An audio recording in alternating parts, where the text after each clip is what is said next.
Hello student, welcome to Sewa Pathshala. আজি তোমালোকৰ English গ্ৰামাৰৰ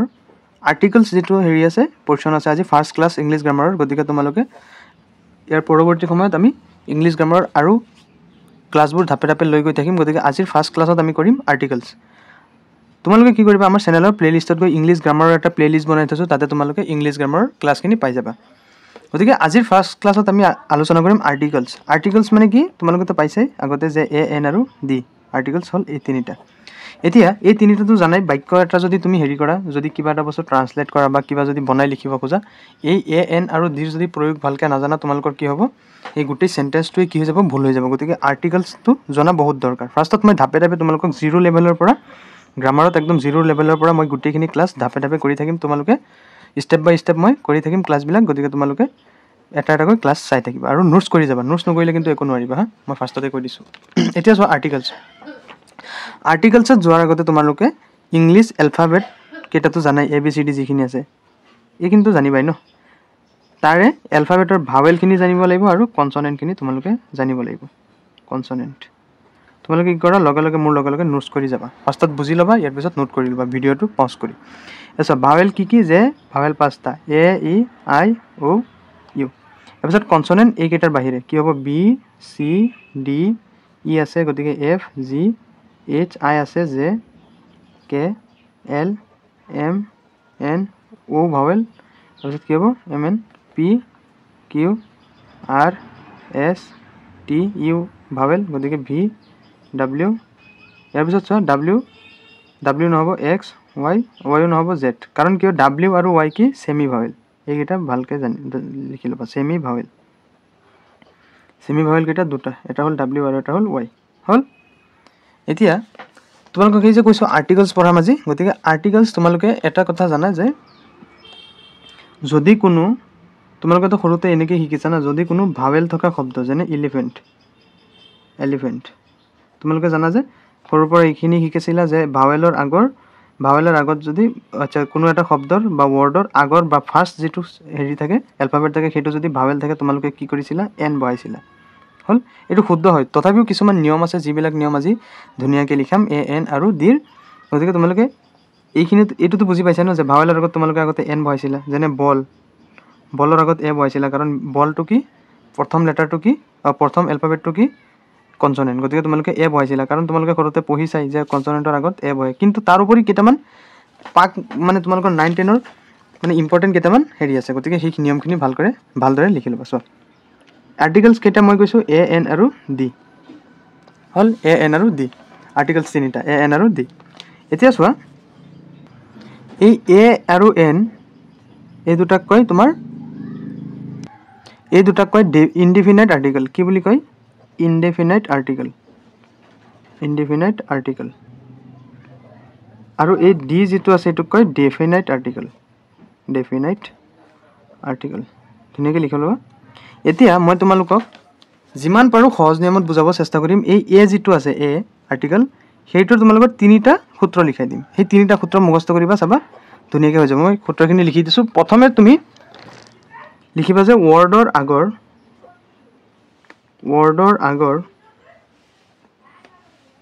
আখৰটো যদি কনসনেন্ট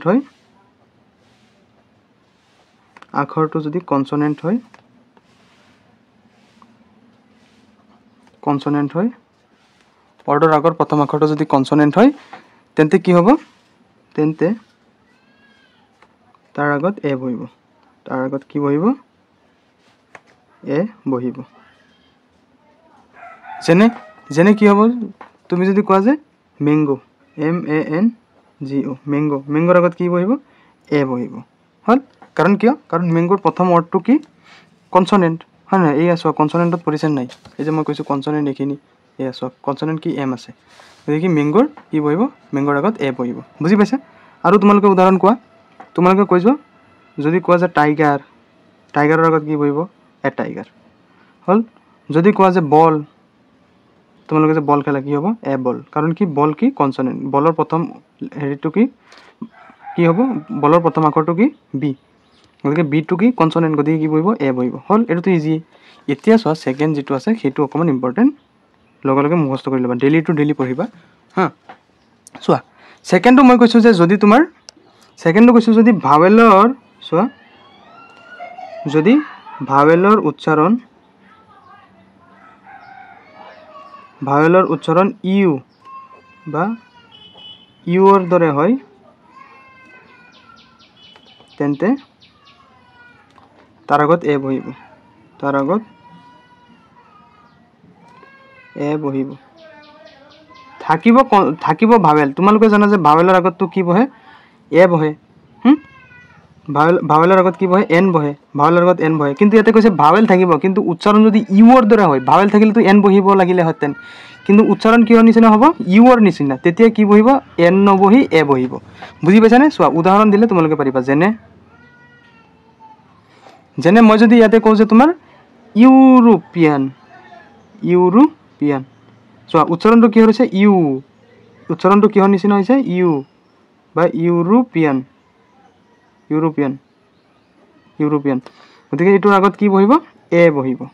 কিয় বহিব কাৰণ উচ্চাৰণ কিহৰ নিচিনা হৈছে ইউৰ নিচিনা বুজি পাইছানে কিহৰ নিচিনা হৈছে ইউৰ নিচিনা একচুৱেলি এইটো ভাৱেলৰ আগত এন বহিব লাগিছিল কিন্তু উচ্চাৰণটো কিহৰ নিচিনা হৈছে ইউ মোৰ লগে লগে কৈ যোৱা কিহৰ নিচিনা হৈছে ইউ গতিকে কি বহিব এ বহিব ঠিক তেনেকৈ যদি আৰু এটা তুমি হেৰি দিয়া যে ইউনিভাৰ্চিটি কি হ'ব ইউনিভাৰ্চিটি চোৱা উচ্চাৰণ কিহৰ নিচিনা হৈছে ইউৰ নিচিনা কিহৰ নিচিনা হৈছে ইউনিভাৰ্চিটি কিহৰ নিচিনা হৈছে ইউ উচ্চাৰণ ইউৰ নিচিনা হৈছে নাই কিন্তু আৰু আছে কি ভাৱেল একচুৱেলি হ'ব লাগিছিল কি এন কিন্তু উচ্চাৰণ কিহৰ নিচিনা হৈছে ইউ গতিকে কি বহিব এ বহিব মই যদি এটা বাক্যৰ উদাহৰণ দিওঁ যে he is this European citizen মই যদি কওঁ যে তেওঁ কি ইউৰোপৰ নাগৰিক তেতিয়াহ'লে ইউ গতিকে ইয়াতে কি বহিব এ বহিব চাইছানে কিমান প্ৰয়োগ হয় এইখিনি বস্তুৰ সেইটো কাৰণে এই আৰ্টিকেলছখিনি ভালদৰে জানিব পাৰিলে তোমালোকে ইংলিছ একদম ইজি হৈ যাব তোমালোকৰ এতিয়া যিটো আছে থাৰ্ড সেইটো হ'ল তোমাৰ যে যদি ওৰ উচ্চাৰণ উৱাৰ দৰে হয় চোৱা যদি ওটো একচুৱেলি কি এলফাবেট হয়নে কিন্তু ওৰ উচ্চাৰণ কি হ'ব ওৰ উচ্চাৰণ উৱা অৰ্থাৎ উৱাৰ দৰে হ'লে তাৰ আগত কি বহিব এ বহিব তাৰ আগত এ বহিব বুজি পাইছানে থাকিব ভাৱেল কিন্তু উচ্চাৰণ হ'ব কি উৱাৰ দৰে তেতিয়া কি বহিব ইয়াৰ আগত এ বহিব যেনে মই যদি ইয়াতে কওঁ যে 1 rupee নোট মই যদি কওঁ 1 rupee মানে 1 টকীয়া মুদ্ৰা গতিকে ওৱান কিহৰ দৰে উচ্চাৰণ হৈছে ওৱা চাইছানে গতিকে ইয়াৰ আগত কি বহিব এ বহিব বুজি পাইছানে এতিয়া চোৱা নেক্সট আৰু এটা উদাহৰণ যদি মই দিওঁ যে ওৱান আইড মেন তেওঁ কি এক চকু থকা মানুহ গতিকে এইটো কি হ'ব এ ওৱান কাৰণ ইয়াৰ উচ্চাৰণ কিহৰ নিচিনা হৈছে ৱা অৰ্থাৎ ৱাৰ দৰে গতিকে আৰ্টিকলৰ এৰ আমি কেইটা হেৰি কৰিলোঁ 3টা হৈ গ'ল হয়নে গতিকে এই 3টা তোমালোকে এৰ জেগাত লিখি ল'বা বাছ এই 3টা যদি জানা যথেষ্ট গতিকে আমি ফাৰ্ষ্ট কি শিকিলোঁ এৰ যে ফাৰ্ষ্টত যদি কনচনেণ্ট থাকে ফাৰ্ষ্টত যদি কি থাকে কনচনেণ্ট থাকে যেনে বল ফাৰ্ষ্টৰ অৰ্থটো কি কনচনেণ্ট গতিকে কি বহিব এ বহিব নেক্সট মই কি শিকিছোঁ যে ইউ কিহৰ নিচিনা উচ্চাৰণ হ'ব ইউৰ নিচিনা যেনে ইউনিভাৰ্চিটি হয়নে যেনে ইউনিভাৰ্চিটি ইউনিভাৰ্চিটি বুজি পাইছানে 1 নম্বৰটো কনচনেণ্টৰ আগত এ বহিব 2 নম্বৰটো যদি উচ্চাৰণ ইউৰ নিচিনা হয় 2 নম্বৰটো যদি উচ্চাৰণটো ইউৰ নিচিনা হয় আৰু 3 নম্বৰ কি ৱা বুজি পাইছানে মানে ইউ আৰু ৱা ইয়াৰ যদি উচ্চাৰণ হয় তেতিয়া কি বহিব এ বহিব হ'ল গতিকে এটো ক্লিয়াৰ হ'ল ইয়াৰ পিছত নেক্সট মই হেৰি কৰিম যে আৰ্টিকেলছৰ এটো আমাৰ হৈ গ'ল এতিয়া কি কৰিম এনৰ ব্যৱহাৰ চাম চোৱা নোটছ কৰি ল'বা ধুনীয়াকৈ আকৌ চোৱা যে আমি আৰ্টিকেল 3টা পঢ়িছিলোঁ যে এ এন আৰু ডি গতিকে এৰ ব্যৱহাৰ আমি 3টা পঢ়িলোঁ যে যদি কোনো ৱৰ্ডৰ প্ৰথম এলফাবেটটো কি থাকে কনচনেণ্ট থাকে তেতিয়া কি হ'ব এ বহিব এইটোতো চবেই জানা কিন্তু কথা হ'ল যদি তোমাৰ ভাৱেলো থাকে কিন্তু উচ্চাৰণ যদি ইউৰ নিচিনা হয় তেতিয়া কি বহিব ইয়াৰ আগত এন নবহি এ বহিব আৰু যদি তোমাৰ ৱাৰ দৰে হয় যেনে ওৱান এইটো একচুৱেলি ভাৱেল হ'ব লাগিছিল এন কিন্তু উচ্চাৰণ কিহৰ নিচিনা হৈছে ৱা গতিকে কি বহিব এ বহিব চাইছেনে মনত ৰখি গ'লনে এতিয়া আমি পঢ়িম এনৰ ব্যৱহাৰ এতিয়া কি পঢ়িম এনৰ ব্যৱহাৰ ইয়াৰটো ব্যৱহাৰ লিখিলোঁ আমি তিনিটা এতিয়া চাবা এনৰো তিনিটা সেনেকৈ লিখি দিম চোৱা এনৰটো এক নম্বৰটো জানাই যে কোনো ৱৰ্ডৰ যদি ভাৱেল থাকে ৱৰ্ডৰ প্ৰথম আখৰটো যদি ভাৱেল থাকে ৱৰ্ডৰ প্ৰথম আখৰটো ভাৱেল থাকিলে কি বহিব এইটো জানাই সবেই ভাৱেল থাকিলে এন বহিব হল যেনে কি হ'ব যে এলিফেন্ট এটো কি ফাৰ্স্ট যেটো এলফাবেট যেটো কি ভাৱেল গতিকে কি বহিব এন এলিফেন্ট হল এবাৰ যদি দিও আৰু এটা যদি দিও যে তোমাৰ কি হ'ব আমব্ৰেলা যদি কিও ছাতি যদি দিও আমব্ৰেলা কি ভাৱেল গতিকে ভাৱেলৰ লগত কি হ'ব এন আমব্ৰেলা হল বুজি পাইছা গতিকে এনৰ আমি কেইটা ব্যৱহাৰ শিকিলো এটা শিকিলো এতিয়া আমি নেক্সট শিকিম চাবা নেক্সট শিকিম যে চোৱা নেক্সট শিকিম যদি ভাৱেল যদি ৱৰ্ড এটাৰ যদি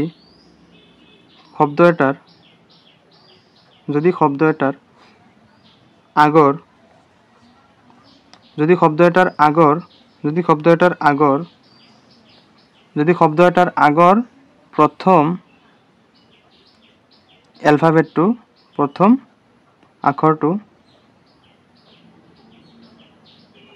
আখৰটো যদি কনসনেন্ট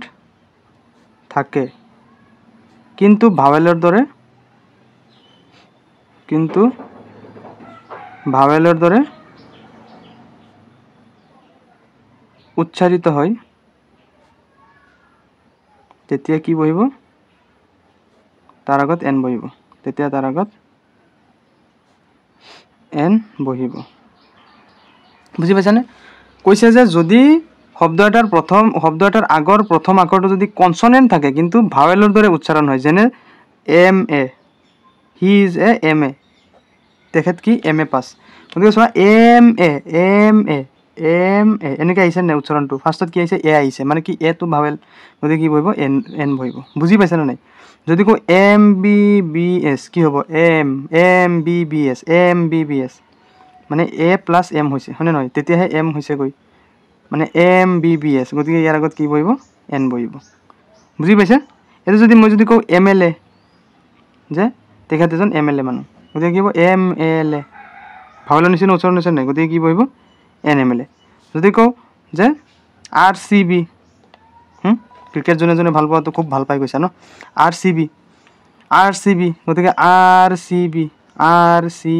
এনেকৈ উচ্চাৰণ হৈছে নাই মানে ভাৱেল ফাৰ্ষ্টত কি আহিছে ভাৱেল আহিছে গতিকে কি বহিব এন বহিব চোৱা কিমান ইজি হল এই দুটা মনত ৰ'ল যে প্ৰথমটোতো ইজিয়েই মই কৈছোঁ যে ভাৱেলৰ আগৰ হেৰিটো এন বহিব ছেকেণ্ডটো কি কৈছোঁ যে যদি কনসনেন্ট থাকে আমাৰ সেইটোলৈ কোনো কথা নাই কিন্তু তাৰ উচ্চাৰণ যদি ভাৱেলৰ নিচিনা হয় হা যেনে এম বি বি এছ ফাৰ্ষ্টত কি আহিছে এ আহিছে এম বি বি এছ এনেকৈ গতিকে এইটোৰ আগত কি বহিব এন বহিব হ'ল মনত ৰ'ল এতিয়া চোৱা থাৰ্ডটো কৈছোঁ যে যদি কোনো ৱৰ্ডৰ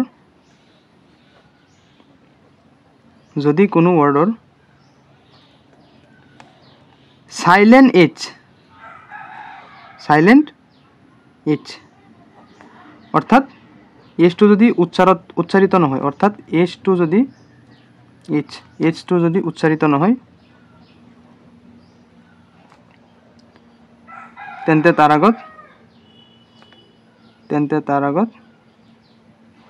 তাৰ আগত কি বহিব এন বহিব হ'ল যেনে যদি কওঁ আৱাৰ এইটো কি হাৱাৰ কোৱা নেকি তুমি নোকোৱা কাৰণ কি আৱাৰ এইটো কি এইচটো কি উচ্চাৰিত নহয় হয় নহয় আৱাৰ মানে কি ঘণ্টা গতিকে ঘণ্টাৰ আগত কি বহিব এন আৱাৰ বহিব বুজি পাইছানে নাই যদি কওঁ যে তেওঁ এজন সত্যবাদী মানুহ অনেষ্ট এইটো কি তুমি হনেষ্ট কোৱা নেকি নোকোৱা ন কি কোৱা ইয়াৰ পৰা ষ্টাৰ্ট কৰা অনেষ্ট অৰ্থাৎ এইচটো কি উচ্চাৰিত নহয় বা হাইড হৈ থাকে গতিকে ইয়াৰ আগত কি বহিব এন বহিব চোৱা কিমান ইজি হৈ গ'ল বুজি পাইছানে নাই ইয়াৰ পিছত যদি মই কওঁ আৰু যে HEIR হেয়াৰ গতিকে কি বহিব হেয়াৰৰ আগত কি বহিব এন বহিব কাৰণ কি এইটো আমাৰ এইচটো উচ্চাৰিত হোৱা নাই বুজি পাইছানে নাই গতিকে আমাৰ এই এনৰ তিনিটা দেখুৱালোঁ চোৱা ইয়াৰ তিনিটা দেখুৱালোঁ এনৰ তিনিটা দেখুৱালোঁ। আকৌ ৰিভিজন চোৱা যে মই কৈছোঁ এ মানে কি ইয়াৰ ফাৰ্ষ্ট সূত্ৰটো কি আছিল যে যদি কনচনেণ্ট থাকে যেনে বল,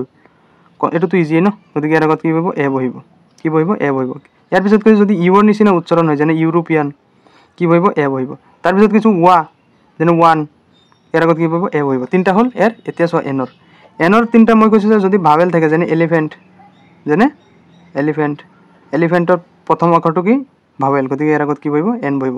এইটো আৰু এইটোতো ইজিয়ে ন, কিন্তু এই দুটা মুখস্থ কৰিবা ইয়াতে।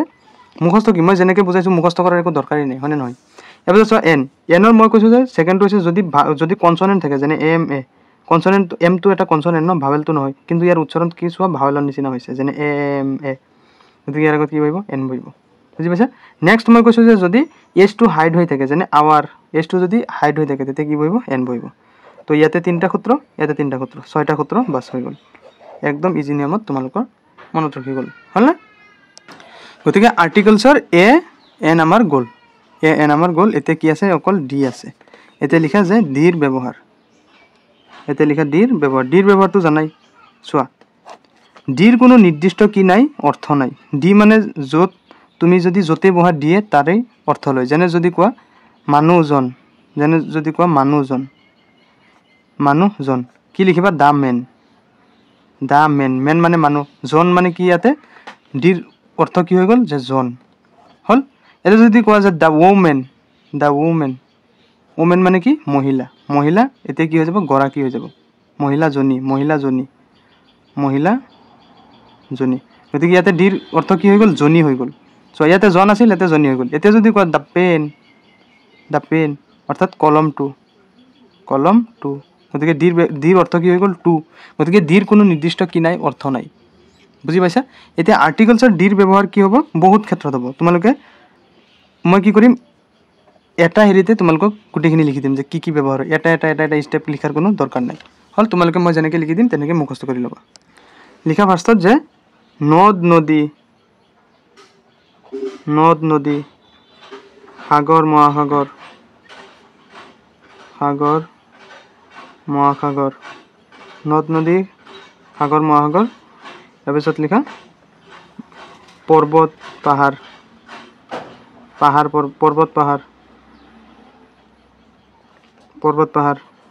ইয়াৰ পিছত লিখা ইয়াৰ পিছত লিখিবা যে বাতৰি কাকত, ইয়াৰ পিছত ইয়াৰ পিছত ধৰ্মগ্ৰন্থ, ইয়াৰ পিছত দেশ প্ৰদেশ, ইয়াৰ পিছত বিশ্ববিখ্যাত যিমান সংস্থা আছে, সংস্থাসমূহ, হ'ল। ইয়াৰ পিছত তোমালোকৰ বিখ্যাত অট্টালিকা,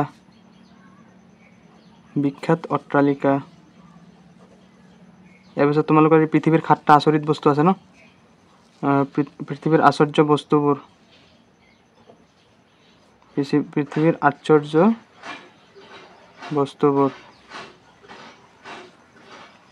ইয়াৰ পিছত ঐতিহাসিক ঘটনা, যিখিনি পানিপথৰ যুদ্ধ সেইখিনি হৈছিল ন, ঐতিহাসিক কি ঘটনা, যেনে শৰাইঘাটৰ ৰণ, এইবিলাক হ'ল। তাৰপিছত দল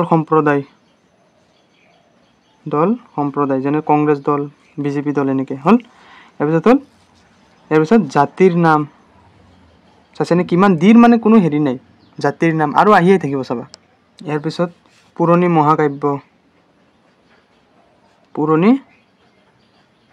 মহাকাব্য, হ'ল। আদিৰ আগত কি বহে, দি আৰ্টিকল বহে। একেবাৰে লিখি দিলোঁ, নহ'লে এটা কৰি লিখি দিলে সেই প্ৰব্লেম হ'ব ন। যেনে চোৱা তোমালোকে এতিয়া নিজে পাৰিবা যে নদ নদী, মই যদি কওঁ ব্ৰহ্মপুত্ৰ, ইয়াৰ আগত কি বহিব দি ব্ৰহ্মপুত্ৰ বহিব। ডাঙৰ হাতৰ লিখিবা টি2, বুজি পাইছানে। ইয়াৰ পিছত সাগৰ মহাসাগৰটো পাইছে। পৰ্বত পাহাৰ, যদি মাউণ্ট এভাৰেষ্ট, হ'ল। মাউণ্ট এভাৰেষ্ট লিখিবা। বাতৰি কাকত যেনে দ্য চেণ্টিনেল, হ'ল দ্য চেণ্টিনেল। ইয়াৰ পিছত যদি দ্য অগ্ৰদূত দ্য অগ্ৰদূত হ'ব বাতৰি কাকত ধৰ্মগ্ৰন্থ এতিয়া তুমি যদি কোৱা যে দ্য কোৰাণ তাৰপিছত যদি কোৱা যে দ্য বাইবেল দ্য গীতা হ'ল যেনে দ্য কোৰাণ লিখিব পাৰা দ্য গীতা দ্য বাইবেল এনেকৈ তোমালোকে লিখিব পাৰা দ্য গীতা হ'ল দেশ প্ৰদেশ তোমালোকে দ্য আমেৰিকা ন দ্য আমেৰিকা হ'ল ইয়াৰ পিছত তোমালোকে বিখ্যাত যিখিনি সংস্থা আছে যেনে দ্য UNO UNO এটা সংস্থা ন ইয়াৰ পিছত তোমালোকৰ বিখ্যাত অট্টালিকা যেনে তাজমহল আৰু পৃথিৱীৰ আশ্চৰ্য বস্তুবোৰ দ্য তাজমহল হ'ল ঐতিহাসিক ঘটনা যেনে তুমি যদি কোৱা যে এই দ্য চাৰাইঘাট ৰণ হ'ল তাৰপিছত দল সম্প্ৰদায় যেনে দ্য কংগ্ৰেছ হ'ল জাতিৰ নাম কি হ'ব জাতিৰ নামৰ আগত দা বহে যেনে যদি তুমি যদি কোৱা দ্য এছামিছ মানে অসমীয়া অসমৰ মানুহ দ্য এছামিছ অসমীয়া হ'ল জাতিৰ নামৰ আগত কি বহে দি বহে আৰু যদি তুমি যদি কোৱা যে পুৰণি যিখিনি কাব্য আছে মহাকাব্য জানাই দ্য কালিকা পুৰাণ হ'ল আদিৰ আগত কি বহে দি বহে এতিয়া আৰু এটা যিটো ইম্পৰ্টেণ্ট আছে সেইটো লিখি ল'বা দিৰটো আমি এইখিনি লিখালো ন এতিয়া 2 নম্বৰটো লিখিবা যে গোটেই জাতিক বুজাবলৈ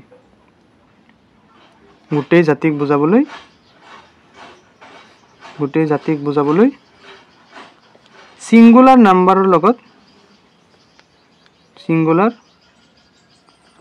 নাম্বাৰৰ কমন নাউনৰ আগত এইটো ইম্পৰ্টেণ্ট আছে আৰু সেইখিনিতো ইম্পৰ্টেণ্ট ন বহুত ইম্পৰ্টেণ্ট এইটো লিখি লৈ মুখস্থ কৰিবা দি আৰ্টিকল বহে যেনে তুমি যদি কোৱা যে ডগ গতিকে ইয়াৰ আগত কি বহিব দ্য ডগ হ'ল বুজি পাইছানে দ্য ডগ হ'ল গোটেই জাতিৰ সিঙ্গুলাৰ নাম্বাৰৰ আগত কি বহিব দি বহিব কাৰণ ডগ মানে কি এটা সিঙ্গুলাৰ হেৰি বুজাইছে ন যদি কোৱা যে হেৰি হি লাইক যদি কোৱা দ্য মেন যদি কোৱা যে হি লাইক দ্য মেন বুজি পাইছা হি লাইকড দ্য মেন গতিকে হেৰি গোটেই জাতিক বুজাবলৈ সিঙ্গুলাৰ নাম্বাৰৰ আগত কি বহিব দি বহিব হ'ল গতিকে তোমালোকৰ আজি আৰ্টিকলৰ ক্লাছটো শেষ হ'ল ইয়াৰ পিছত পৰৱৰ্তী সময়ত মই কি কৰিম তোমালোকৰ সেন্টেন্সৰ যিখিনি হেৰি আছে কাৰণ সেন্টেন্সটো লাগিবই ন কাৰণ টেন্সত যাব হ'লে এই আৰ্টিকলছখিনি ইয়াৰ পিছত তোমালোকৰ যিখিনি হেৰি আছে তোমাৰ সেন্টেন্স মই কি কৰিছোঁ 0 লেভেলৰ পৰা তোমালোকক লৈ যাম তোমালোকে একো টেনশ্যন কৰাৰ দৰকাৰ নাই তোমালোকে খালি গ্ৰামাৰ ক্লাছখিনি এক মূৰৰ পৰা চাই যাব লাগিব কাৰণ এইটো আজি ফাৰ্ষ্ট ক্লাছ ন গতিকে সেকেন্ড ক্লাছ থাৰ্ড ক্লাছ মই এনেকৈ দি গৈ থাকিম সেকেন্ড ক্লাছত আমি পঢ়িম সেন্টেন্স কাৰণ সেন্টেন্স বহুত দৰকাৰ হয় তোমাৰ বাক্য এটা যদি তুমি ট্ৰান্সলেট কৰা বা যিকোনো হেৰি কৰা গতিকে আজিৰ ক্লাছটো ধুনীয়াকৈ লিখি লৈ ইয়াৰ নেক্সট যিটো ক্লাছ সেইটো তোমালোকে কৰিবা নেক্সট ক্লাছত আমি সেন্টেন্সকেইটা আলোচনা কৰিম গতিকে আজিলৈ আহিছোঁ তোমালোকে আমাৰ সেৱা পাঠশালা চেনেলটো ভিডিঅ'টোত লাইক কৰি চেনেলটো ছাবস্ক্ৰাইব কৰি ল'বা ধন্যবাদ